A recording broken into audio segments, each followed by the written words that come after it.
nchi yetu. Mmeshindaje nyote? Kwa jina ni Mzee Hasani, ni chamani wa Mazunguka. Wewe uniangalie vizuri mimi. Babu, hamjambo.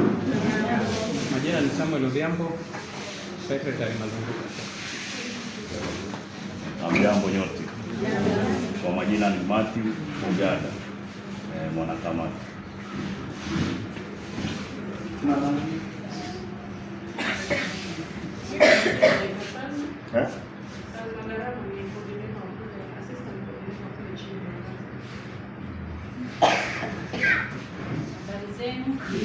Kwa majina naitwa Fatma. Mimi ni Assistant Secretary kwa Mazunguka. Mimi ni mkazi wa Mazunguka na ni mwenyekiti mdogo wa Mzee Hasani. Mmeshindaje nyote? Mimi kwa majina naitwa Pastor Salama, ni mchungaji wa Mombasa Praise Worship Center Manipale, na ninawakaribisha wageni, karibuni. Hamjambo tena.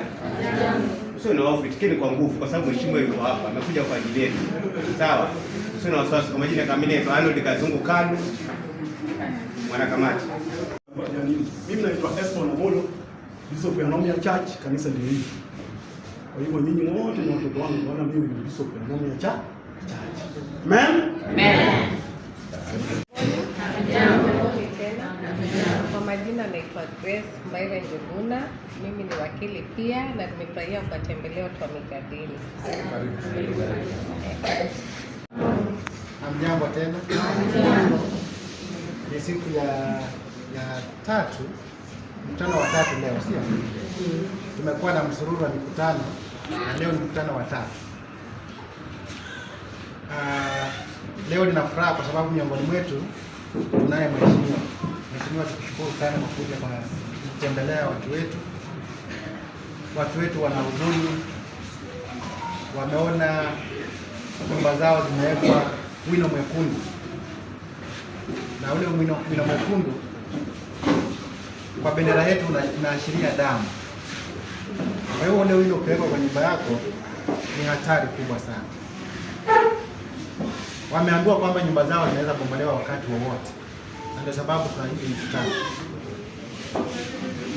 Nianze kwa kusema majina yangu kwa faida ya wale ambao wanijui. Mimi naitwa Edwin Yose.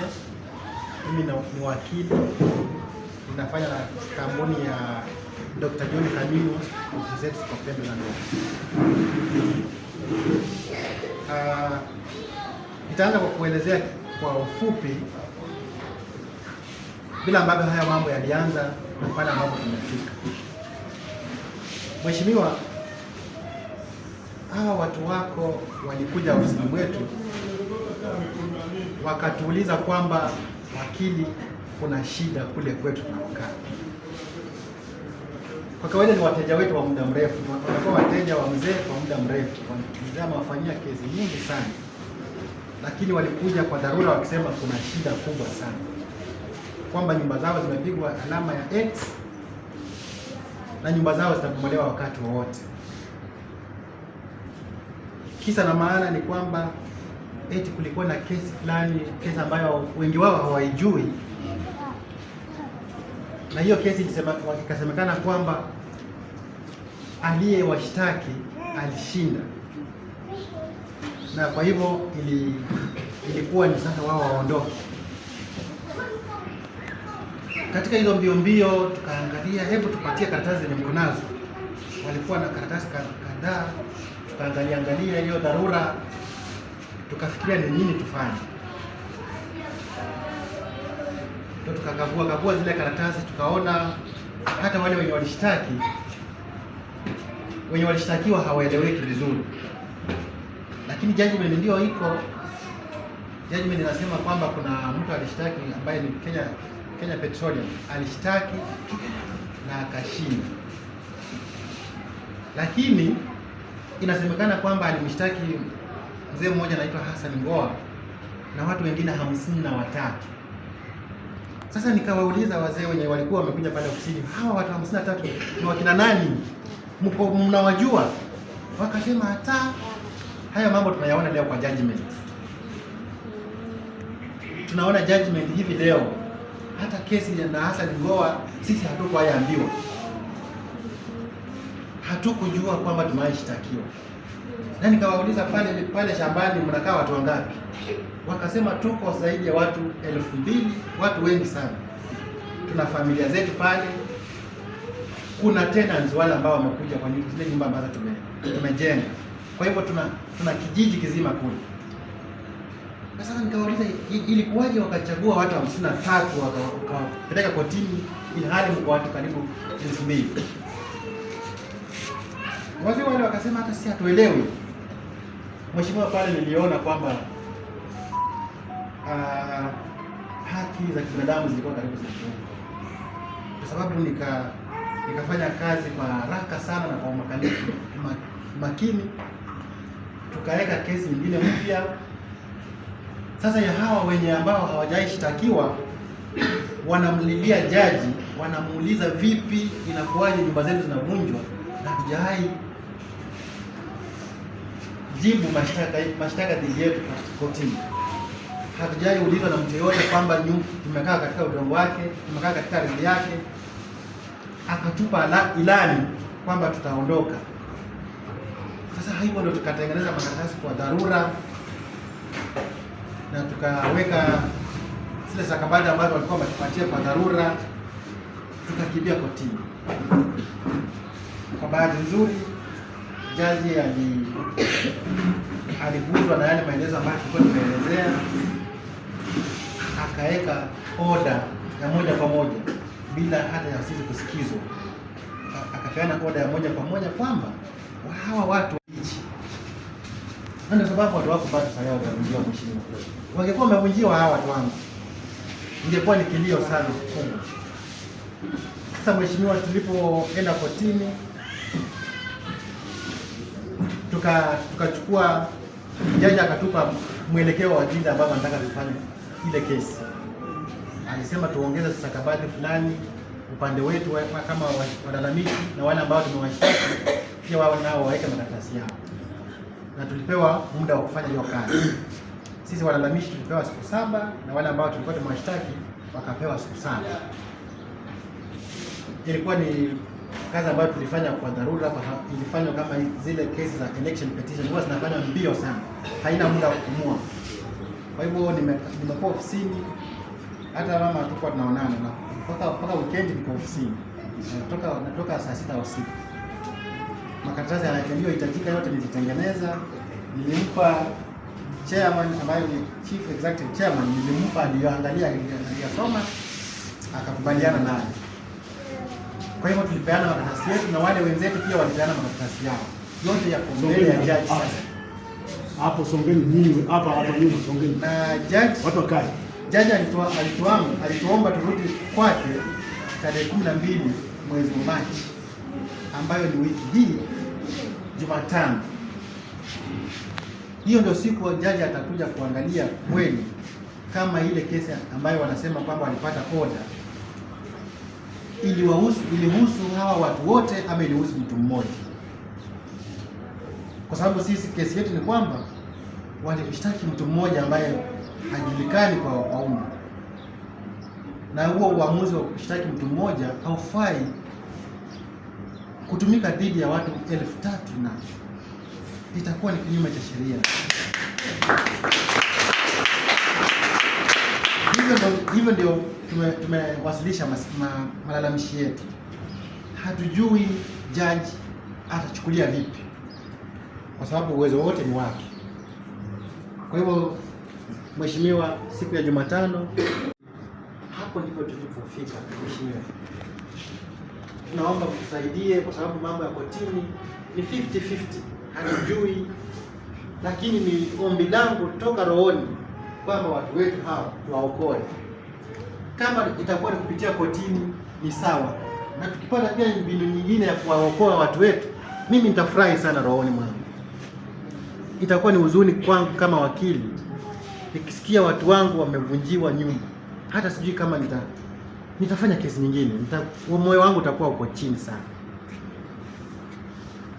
Haijalishi tutapata msaada kivipi, lakini kama tutapata msaada kwa njia gani, iwe ni kupitia kwa jaji, iwe ni kupitia kwa nani, na iwe maadamu watu wetu waokolewe, kwa sababu nchi ni nchi yetu hii yote.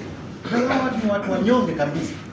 Ukiona mtu amejenga nyumba ya room 3, utapata labda hiyo nyumba ameijenga kwa miaka 20 na savings ya maisha yake yote amejenga kwa hiyo nyumba ya room 3. Utapata labda huyo mtu ako na umri wa miaka 60 sasa. Ukimwambia unamvunjia, atapeleka watoto wake. Ataanzia wapi maisha? Na mwenye kuvunja yeye ni mtu ana uwezo, hata akiambiwa kama ajenga hapa nyumba zingine karibu 50 atajenga. Ana uwezo. Sasa mbona utumie uwezo wako kwa njia isiyofaa? Kama una huo uwezo, mbona kuna viwanja vingi havijatumika? Mbona kama unahitajika, so tuchukue kiwanja kingine? Kwa hivyo ni mambo ya huzuni kwa hawa watu wetu wa Mikadini, lakini yote tunawaachia mahakama na viongozi wetu watusaidie. Mheshimiwa ameomba kukoma hapo, leo ni siku yako mheshimiwa, lakini tuwasaidie. Nashukuru sana. Amezungumzia tushike wawakili pamoja na koti, lakini kama kuna wanasiasa wanaweza kusaidia ambao ni waheshimiwa, tumeshika mheshimiwa nani? Sawa. Nao asubuhi ofisi yangu jana waliamua kwamba tutatuma mtu atufanyie search, sababu hizi plot ambazo ziko hapa tunazijua. Kwanza hapa juu kuna namba 3, kuna namba 255-1. Si mnajua hiyo namba? Ambaye tulidhania ndio hii yote, kumbe sivyo. Iko hapa chini tu, kuna kanisa hapa chini hapa nyuma ya hii nomia. Hiyo inaenda mpaka Shimoni pale. Hiyo ni mambo ya nini? Then we have number ya 2505. 2505 ni chini kwa Kamemba. Kuna mzee anaitwa Kamemba, sijui kama bibi yake amekuja mayeye. Wapo? Huyu hapo, huyu mama. Unajua nyumba yake? Imewekwa X, alafu kuna ka arrow kama arrow hivi sharp. Yake inaenda nusu. Sasa hiyo kutoka hapo kwake kwenda chini mpaka kule mtaroni ni 2505. Si sawa? Alafu kwa mzee Hassan hapa kaburini kanisa ya mzee ya Molo, hiyo kulingana na survey report imekata sasa, imeenda kwa kina Sablon, imeenda kwa shule, imeenda kwa Kinorero pale, imeenda mpaka shule chini kwa kina Peter Mosai. Hiyo yote ndio 2504. Sasa basi kama chairman mto authority, mtu wetu mmoja apewe fare na pesa ya kulipa. Si ni sawa? Mnataka kupata ripoti yake? Ndio chama. Si ndio? Ndio chief. Haya mato simama. Sasa jana tulikuwa na mkutano na hao wazee wangu ikiletwa na Mr. Chairman. Tukaongea kuhusu vitu muhimu ambao kitu ya kwanza tuliona tuangalie kuhusu historia ya ploti na wenye ploti. No. So tukaelewana jana, nikapata hiyo authority kutoka kwa chairman na members wake kuhusu wenye nitaenda huko, na ni executive order ambao wametupea. So katika kufika pale kwa lands, mwanzo walihitaji copy ya original, copy ya photocopy ya ile title. Lakini kwa hiyo muda sikuwa nayo, so nikajaribu nikacoordinate na secretary wetu, akanitumia ka title, photocopy fulani ya title ambayo ilikuwa inahusika na area ya hapo.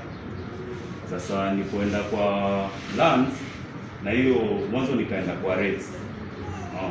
Nilipoenda kwa rates mpaka tuelewe vitu fulani hapa. Penye Mr. Chairman amesema hapo kuna plot aina 3. Kuna 255/1 ambao ndo kitu yote kiandikwa /1, wewe amaanisha ni waived. Yoyote /1 hiyo ni serikali, hiyo hakuna kubishana wala. Hiyo amaanisha serikali aidha ni barabara ama ni njia fulani ambayo serikali yenyewe imeamuru kwamba mali yao ama vitu zao zitakuwa zinapitia hapo. No. Na kuna 2504 ambao ndo tumeelezwa ni kutokea hapo. Kwa hiyo weli tukikuja hivi kwa Mzee Hassan hivyo mpaka huko kwingine, na kuna hiyo 2505 ambao venye amewaeleza kutoka kwa mama wetu hapa, ukishuka huko chini. Sasa nilienda kwa county nikaulizia rates, nikapata rates ya 2505, nikaulizia 2504 wakaniambia hakuna, na nikaulizia 255/1 pia hiyo wakaniambia hakuna. Nikasema hapa lazima pia nitumie mbinu nyingine, so nikapata ile rate ya 2505 na nikapata ina deni ambao labda mpaka Mr. Chairman anipe authority ndio nitangaze kuhusu hiyo deni kifu ufahamu.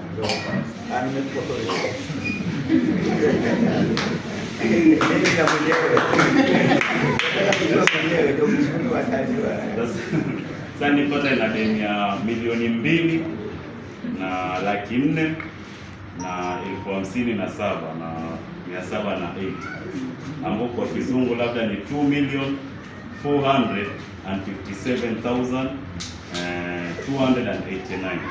No, nikaachana na hilo jambo. Sasa nikaanza kushughulikia mambo ya 2504 na 5255/1.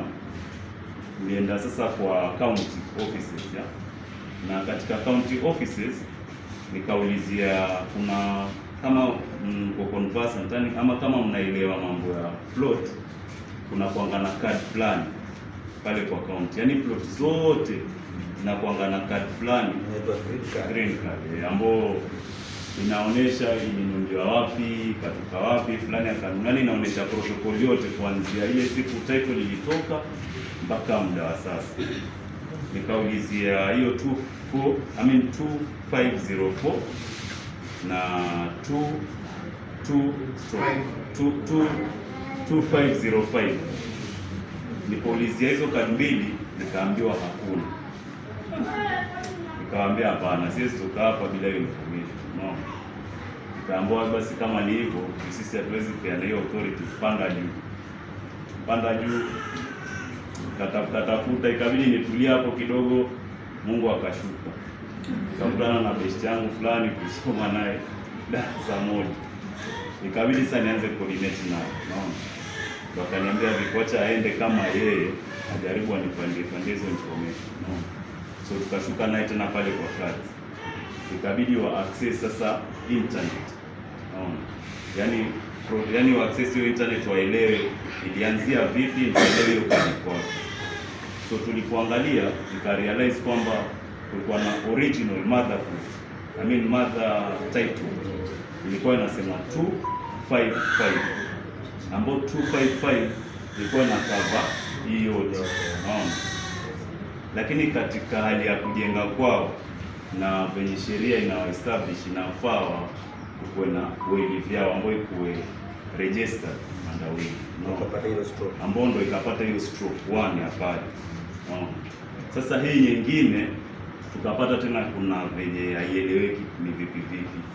So kutokana na ile information ambayo nilipata pale, wakaniambia kwamba hii ina uwezekano kwamba haijakuwa registered. Naam. So sasa ikikuwa registered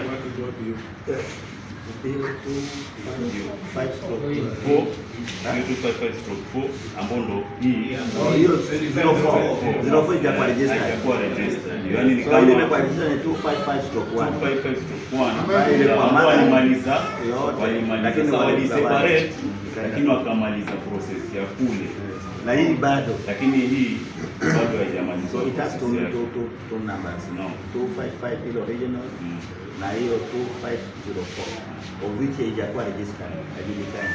Sasa ile kuna 2 million na ile stroke 1. Lakini kitu ambacho nitakufikisha kidogo hata niongea. Most important thing ameongea pale ni ile 39 hii. Maana hata mimi jana nilimweleza, nikamkuja jana.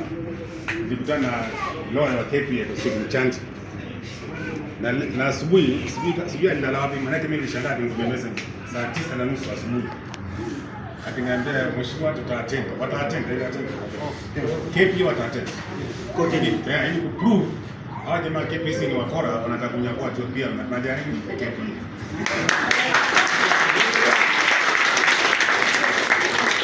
Mimi congratulate advocate kulingana na ile submission yake. Very smart. Si submission tu oral. Si ati nika submission like amekuwa labda pesa ama au submission yake very smart. Na in fact na kitu ameongea. Anasema rozeni kwa 50. Ni kweli? Basi kuanzia leo nataka muende mlale vizuri, hizo roho za 50 hiyo 100%.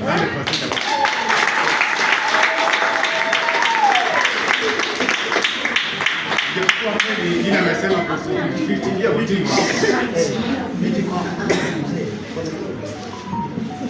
ndio nataka na ukiwa tunangojea kesi na kuna nyingine yangu ambayo itachukua majina komiti hapa tarehe 2 mwezi wa 4, hata baada ya hiyo maanisha hata ikiendelea kwa kesi itakuwa ziko ngapi? Lakini sikizeni niwaambie one thing. Mimi leo nimeenda huru na kazi. Kabla sijaenda huru na kazi, nimepiga ofisi simu kwa Deputy President Kidiki leo saa 2:30. Na mimi ni yangu nilikuwa nataka nihakikisha kwamba msikae na hali ya kuwa na wasiwasi, maana tunaona wazi kama kweli ile mtu aitwa Sudi aliniakuwa pale, inaonekana kuna mwingine atakuwa. Na ndio sababu niliamua niende straight away bila kupoteza wakati. Mpigie Kidiki hapo PA wake. Nikamweleza kidogo, tukaelewana na kumtumia ile clip. In fact akanisifurifa moja kwa moja kwa county commissioner, regional county commissioner RC Edo Mwama. Mimi siku sita nikaenda straight away huru na kazi ghorofa ya 8. Hapo ni kuna ukweli ile yenye 50-50 haiko bure. Maana tulipoanza kitu cha kwanza ndio mheshimiwa hawa wamejenga nyumba kabla. Nikamwambia no, hakuna nyumba nyingine unapata hiyo. Wewe hakuna nyumba pale, sio? Nikamwambia nyumba ni mwandanganyo. Akaanza mbona hata mpaka mbunge kama mbunge labda amekula labda ndio sababu. Ama akaona interest. Nimwambia watu special. In fact kusema kweli nishangaa akiniambia hebu kama naweza kupata. Baada nzuri nilikuwa na clip ile nilikuwa tutengea juzi ikionyesha kule nyumba ziko na kule nyumba kiko, sio? Kwa hapo naye pia akapiga simu kwa Kidiki pia. Akamkosa pia. Sasa ndio nikapoka amount moja. To handle this matter, manake already ishapewa authority na pia wa Kidiki nje kwake we handle. Hatuwezi kusema later vile chama nao kiniambia tu Nairobi, niliona hiyo itachukua muda hiyo mambo safari. Na mtafika kule mwambie Kidiki kama leo simeshinda Nairobi na Ruto, sio? Na mwezi mkamwambia kule kama anafanya campaign, sio? Sasa mtakaa kule hata wananchi watakuwa wanajiuliza wanafanyaje huko. Lakini Kidiki mwenyewe yuko, sio? Kwa hivyo the best thing to do ni kumshikilia huyo county commissioner, maana kama anatoa ruhusa, sio? Sasa waje mshangae. Sasa akaamua kumpigia managing director Kenya akampigia. Baada ya kumpigia alikuwa kidogo, baada ya kuwa amepata ile clip ya president, nikamwonyesha pia hizi zingine zangu hapa awali. Kusema kweli hapo ndio nilishangaa. Alipopokea kumbe simu yake pia na akamwita pia. Akamuuliza kuhusu mambo ya hapa. Imagine alimwambia hapana, court order ilikuja ndio sababu tunangojea court order hapo ndio tuwajulishe tuone tuko pamoja. Sikia hiyo. Akamwambia lakini kuna habari vile president alisema akiwa hapa Changamwe, kuna clip kwa mheshimiwa Mitava nitakutumia, tukamtumia. Hapo kwa hapo kusema kweli mambo yakabadilika.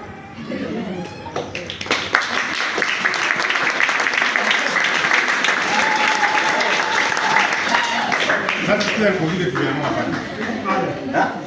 Msikize vile tumeamua. Baada ikiwa MD mwenyewe amesema regardless, hivyo ndivyo alitamka, regardless of the court outcome, yani iwe vyovyote court itakavyoamua, hii inakuja kesho kutwa, sio? Ushinde amuondoki.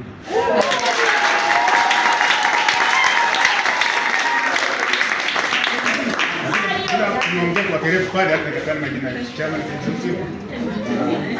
Ngoja nisimame wanione vizuri. Jina langu lishapelekwa. Ikiwa mbaya court iamue ubaya kwa mfano upande wetu, sio?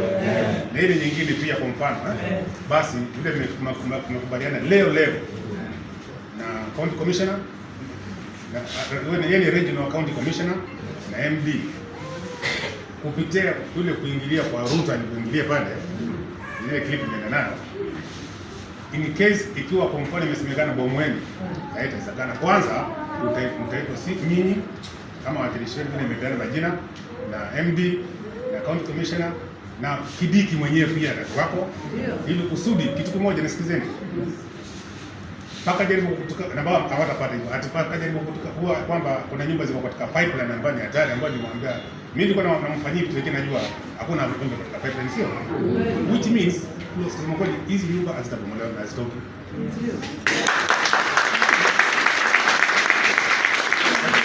Ili niwaondoe hiyo roho na roho ya wasiwasi tena. Hata pakatokea bahati mbaya vile chama inasema. Kwa mfano, isemekana lakini karibu na nyinyi kumeamua hivi mbali na nyinyi kulipo ambao mlipo ya pesa ya kisawasawa, si jukumu lenu kutafuta pale mnaenda kukaa. Ni serikali kwanza inanunua ploti na pesa ya serikali yenu ndio muhamisho.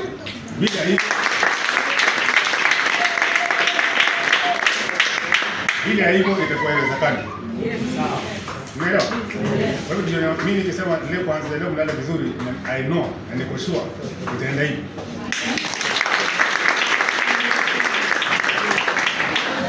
Kwa hivyo mimi namshukuru sana executive chairman kusema kweli, bali nitakuwa very good smart lawyer. Ana strategy kadhaa amenifeed, ndio zikaona nimepata empowerment ya kukutana na county commissioner na nikumbuka kwa information na juzi alifanya sana tukatembea na ile picha tuliyotembea ndio nimewamaliza mpaka hata ametonua kisema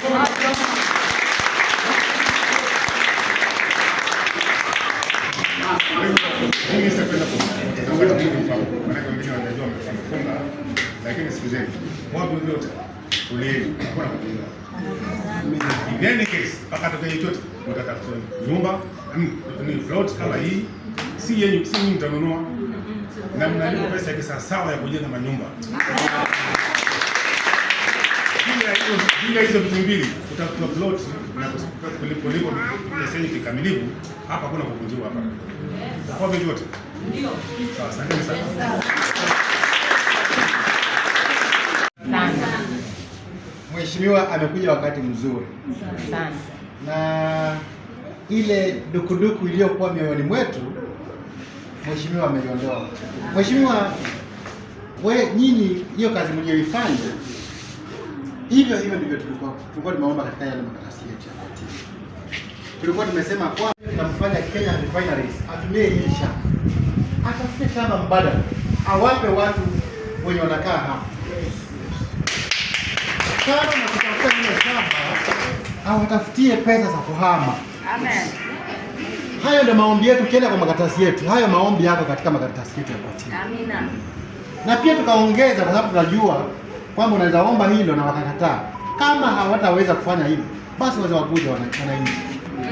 Haya ndio mambo ambayo tumeomba katika makaratasi yetu ya katiba. Nina furaha sana kwa sababu Mheshimiwa pia amechukua mkondo huo na ametuhakikishia kwamba tulize bodi, sio? Yes. Kama mambo yanachunguzwa na wazee. Yes. Si ni furaha hiyo? Furaha. Si furaha hiyo watoto. Amesema mtulie. Mama kuuza mboga bila kuwa na wasiwasi. Amen. Mzee kuvua samaki, wewe vua samaki wako bila kuwa na wasiwasi kule nyumbani. Mimi nitaendelea kupigana kule kotini. Lakini kotini ni kama kamanda. Niwaambie ukweli. Haijulikani hiyo mtu wazungumzi sasa. Lakini waheshimiwa wakiingia hivi mambo yatanyooka. Na mimi nimeona sasa hivi tuko 70% tayari. Upande wetu mambo tushashinda. Wale ije vibaya, ije vizuri, tumehakikisha na mheshimiwa kwamba mambo ni nyuma. Sio? Kwa hivyo tumshikilie mheshimiwa makofi.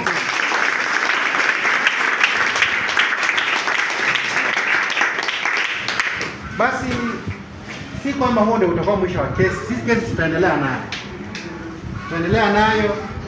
Mheshimiwa amefanya kazi nzuri, tunamuombea Mungu ampee afya njema na aendelee kumpa hiyo hekima na busara na ampe nguvu, aendelee kushikilia hili jambo mpaka mwisho. Na nyinyi ikija ile wakati sasa, mnamjua mheshimiwa wenu sawa.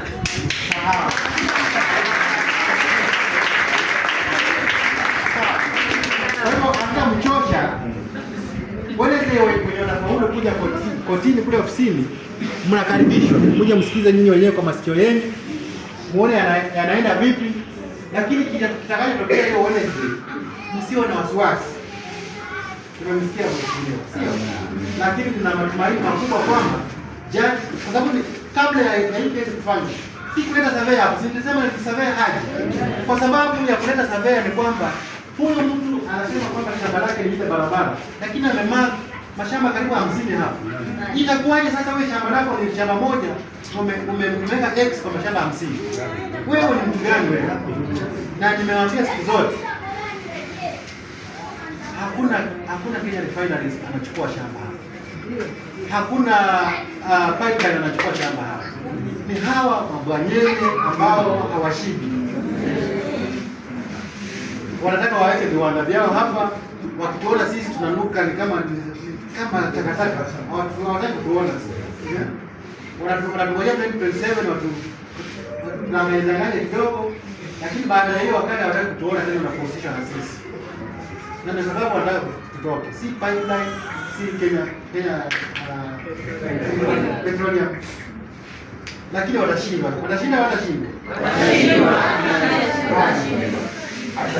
Sasa huyu mtoto ameinua mkono.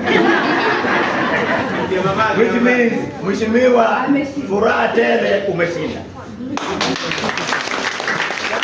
Kwa nini nasema hivyo?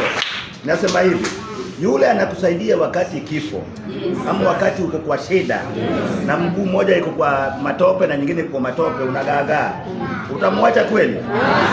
Mheshimiwa sijui ataona vipi, sababu mimi nitakuwa ambassador wa kwanza. Je, hao wote watakuwa ambassadors kutafuta kura? Na sisi tunataka kuonyesha upendo ya kwamba vile umetushika mkono na tumeona vile inaenda, kura zote zako iko hapa. Tumeelewana? Ninaomba hivi, mkutano nyingine kama tutaita, nataka watu wengi waje, hata tutajaa nje pale kwa watu ambao pale nazidi pale, na kama tutaomba ruhusa kwa authority, kura zote tuwe nazo, na sisi tungoje mheshimiwa asherekee ushindi. Sababu yule anakuokoa, hatujakataa wale watatusaidia nje. Mimi sijazungumza juu ya Mungu, lakini mimi naona hii kikapu ni kikapu moja. Ni kikapu nini? Moja. Na inaitwa kikapu ya mheshimiwa nani? Jina ya katikati mnajua? Mnajua jina moja? Asimama aseme jina lake yote, sababu ndio tutaona kwa debe. Umesikia? Mimi nilikuwa najua, sitaki kusema. Itaso nani? Na kumbukeni uchungu ambaye ninayo mimi. Huyo mzee ameenda mara 3. Si ndio mzee? Na hajafaulu. Sijui kama mnanipata. And I know ile first one was a rigging. Second one was also rigging. Third one pia rigging. Kitu inaumiza zaidi watu sana sana ni chama na wale ambao wako pale kuumiza good candidate. But right now nilimwelezea kwamba heri mtu ambaye mnyonge uweke mbele akutafutia kura. Sio wale tumbo ambao wanasema urongo hapa na pale, anakula hapa na kula pale. Na mimi kama vile mwenye siasa ambaye nimefanya siasa mingi, na mimi uko yetu ni siasa, lakini ukajua mnajua bado mapambano. So ndugu yangu mkubwa, babake ndio mkubwa, alafu mimi. Mnaniona tu ninaishi na nini hapa, lakini nimejificha tu. Sitaki watu wajue. Bora. Ndio siasa iko kwetu. Ndio ni moja. And secondly, siasa hii kidogo nimeelewa mambo mengi. I was in Rotterdam one time, 2010-09. Amsterdam nimekaa, Rotterdam nimekaa, hapa nimekaa, Port of Tena nimekaa, hiyo ni Senegal. Sehemu nyingi nimetembea. na nikisema na mimi nikisoma kitu inaitwa labor laws. Labor laws ni shida ya wafanyakazi na pale wanafanya kazi. Mtaelewana? Na labor laws can be applied hata pale unaishi. Na hii sasa ndio chakula yangu duniani. Tunaelewana hapo? So siasa iko ndani yangu. Mimi nitamobilize watu kwa mheshimiwa Mikao na atapenda yeye mwenyewe. Bora tu Mungu atujalie. But this one vile ameshika. 1, county commissioner. 2, deputy president. 3, mambo ya kotini. Kitu ambayo nataka kila mmoja ajue. Tarehe 12 ambayo itakuwa Wednesday kwa kesi ambayo tunaanza ya Mazunguka. Mheshimiwa atakuwa kotini. Hiyo najua amesahau kuwaelezea. Unaelewana? Kama makofi. Atakuwa na yeye kotini pamoja na Kenya Coast Authority lawyer kutoka alisema jina lake. Stephen nani? Changa. Sasa hao wote Stephen atatetea 3957 ambaye ni Mwangaza. Plot ni yao. Na the same mheshimiwa anatetea pale, anatetea hapa. Na uzuri tumekuta hapa haina mwenyewe. Mwenyewe alikuwa akizungumza juu ya kitu inaitwa Babason. Babason ni sehemu kama site. Site mtu akijenga sana kokoto, mawe, mambo ya miti, hiyo ndio ilikuwa sehemu ile ndogo tu. Sio mambo ya mtaa. Sasa unajua wakija is taking notes. Na hii sasa ni kama ngoma imeiva. Ikiwa yeye mwenyewe ataleta title deed, kuna njia ambayo tutamshauri. Hapa yote anataka kufanya nini? Na hii plot anipata namna gani? Je, atatupa original title deed na mother title deed? Na akileta hiyo, sisi tunaenda kwa kitu kinaitwa green card. Huyu kijana aliambiwa green card iko peupe. Sasa hapo ndo tutamshika. Yeye ataleta title deed lakini green card hakuna, which means hii kitu imeibwa katikati. Umeelewana hapo? Ndio. Alafu plot ambayo anazungumza kila saa 255-1, kumbe ni barabara hiyo ambayo watu wengi walimrudia nyumba hapa, tunakumbuka. Na 25505 kwa huyu mama pia ni barabara inaitwa Wayli, si ndio? So sisi bwana tusiwe na wasiwasi. Hii jambo tunafanya na mkono wa Bwana tumeshaanza kuona. Si tumeanza kuona. Kuna jambo lolote limebaki. Mheshimiwa, na kuhakikishia kuanzia leo kwamba hizi kura ni zako. Na tutakufanyia kampeni. Na yule ambaye kichwa ngumu na anaishi hapa tunao deal na yeye. Hiyo tuachie.